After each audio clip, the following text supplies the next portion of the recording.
It's so devastating. I was sort of in shock for a while, and it was just so sudden. I think I'm starting to feel it, and we're all so shocked and totally heartbroken. He was a public servant for so long, and so there's many colleagues that will be missing him, so many constituents, and of course with the recent death of Congresswoman Jackson Lee, it's just brutal. I mean, I thought when he passed away, one of the thoughts I had was, let me call the Congresswoman and check and see how she's doing.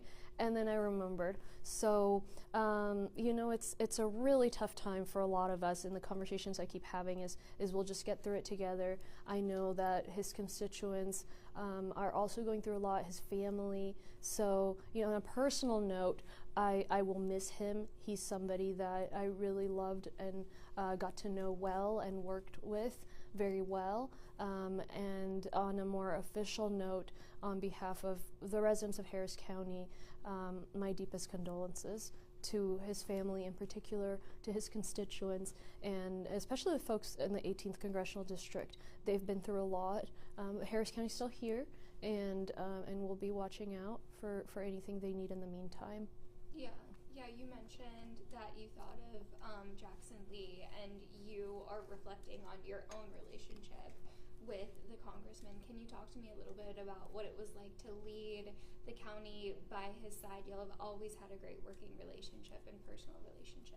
Yeah, so obviously it started out as a little bit of a dance because, he'd been in politics a long time, much older, and I was an unknown quantity, and I was, 27, and he invited me to City Hall the day after the election, that morning. I probably went to sleep at 3 in the morning, got up at 7 to go meet with him, and very welcoming, very respectful, and we didn't have much time to get to know each other before we had to work with each other under difficult circumstances.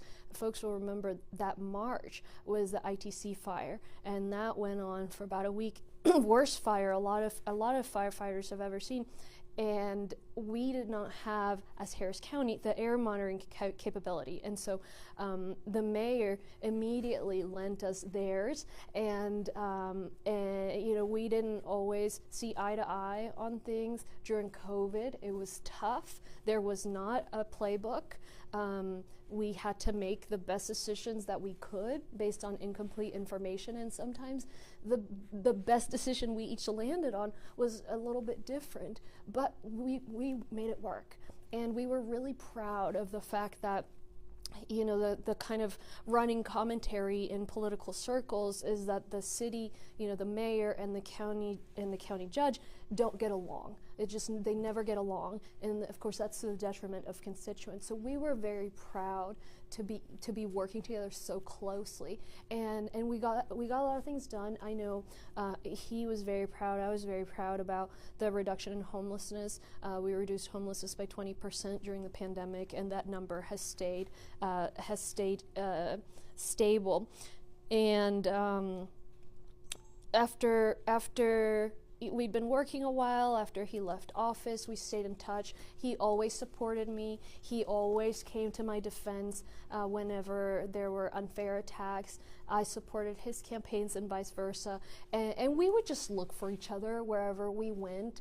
It was a familiar face. It was a friend. So I know I'm going to be looking for him next time I'm in a public event. And I just know that's what's going to happen. Do you remember the last time you saw him? Yeah, I saw him, I don't even think it was 2 weeks ago, probably a week and a half ago, if I'm not mistaken, at an event, and same thing, like he's always kind of serious until he's dancing, and so I came up to him to tell him a funny story of something that just happened to me. I can't remember what it was. And his laugh was just hilarious. So he just got used to, whatever I would share, and then he would laugh. We would do that sometimes, we were in events going kind of long, so we just whisper and giggle, and it was we had fun. We had fun together. certainly didn't think anything was wrong. I think a lot of us are going to try and figure out what happened, right? What happened? What kind of medical attention did he or did he not receive? And of course, I'm thinking about his daughter, and I know that she and Commissioner Ellis are on their way to Washington right now to help out with everything over there. Something else is the staff, right? Because for all those years of the COVID, I mean, we were working every day, 13, 14, 15-hour days, weekends, Christmas, you name it. And so we got to know each other's staff, and the staff worked very closely together. And so part of what has been tough this morning is to think about all of those staff members they had for years, and I've been reaching out to some of them, and they're just devastated as well. He was really great at keeping good talent. I mean, it was really impressive because in these hard positions, executive positions, there's normally a lot of turnover just because people burn out. But he's really good about keeping folks, so I know they're going to miss him too. Yeah, and you mentioned real quick that the constituents in the 18th Congressional District have been through a lot because they lost Jackson Lee, they've now lost Turner.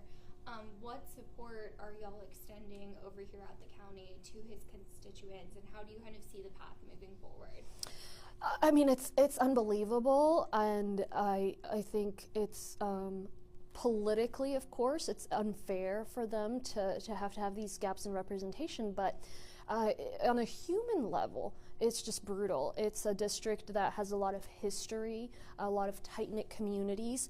And so what we can do is, in terms of any immediate needs that they have, I mean, generally speaking, Harris County, particularly Commissioner Ellis's precinct overlaps with that district. We'll provide them any kind of direct services that they need that the city's not providing. The city is going to be there. We're going to be there. But, I know that our other colleagues at the congressional level are ready to step in if there's a need for advocacy, for support, and then if there's something that they need in terms of, anything coming up. They're of course, a center of our attention right now. There's something else that Mayor Turner and I really loved saying, and so we just kind of had it as a standard line whenever we were together, and it was that how amazing it was that he, a kid from Acres Homes, and then me, a kid who was an immigrant, ended up being the mayor and the county executive for such a large county and city. And we were really proud of that, and highlighting sort of our differences and our ability to get there and our ability to work together. So I just really sad I won't be able to use that line with him anymore.